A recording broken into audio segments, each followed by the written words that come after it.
Hello everyone, আসসালামু আলাইকুম। কেমন আছেন সবাই? আশা করি ভালো আছেন। আমরাও ভালো আছি। আমার এই বিড়ালটা আপনারা আগে দেখছেন? না, আগে দেখেননি। এরকম আমাদের কাছে আরো একটা বিড়াল আছে, ওই বিড়ালটা দেখছেন। আমার ভিডিওতে ওরকম একটা বিড়াল দেওয়া হয়েছিল, ওর নাম ডেভিড।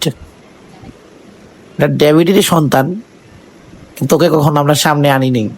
আজকে হঠাৎ করে সামনে আসলো, ভিডিও করলাম, ভাবলাম আপনাদের সামনে নিয়ে আসি, ওকে পরিচয় করিয়ে দিই। ওর নাম কিন্তু একটা সুন্দর একটা নাম আছে, তো এই নামটা এই ভিডিওতে বলবো না, পরের ভিডিওতে বলবো। ও আমাদের সাথে আজকে খুব দুষ্টামি করতেছিল, ভাবলাম ওর ভিডিওটা করি। আসলে নাম তো বললে বলাই যায়, কিন্তু পরিচয় পর্বটা এইভাবে দিব না, অন্যভাবে দিব। আমার বিড়ালগুলি যারা দেখবেন অবশ্যই কিন্তু মাশাল্লাহ বলবেন, আর দোয়া করবেন আমার বিড়ালের জন্য, মানে সবসময় ওরা সুস্থ থাকে, ভালো থাকে, আর সবসময় ভালো রাখতে পারি। আসসালামু আলাইকুম।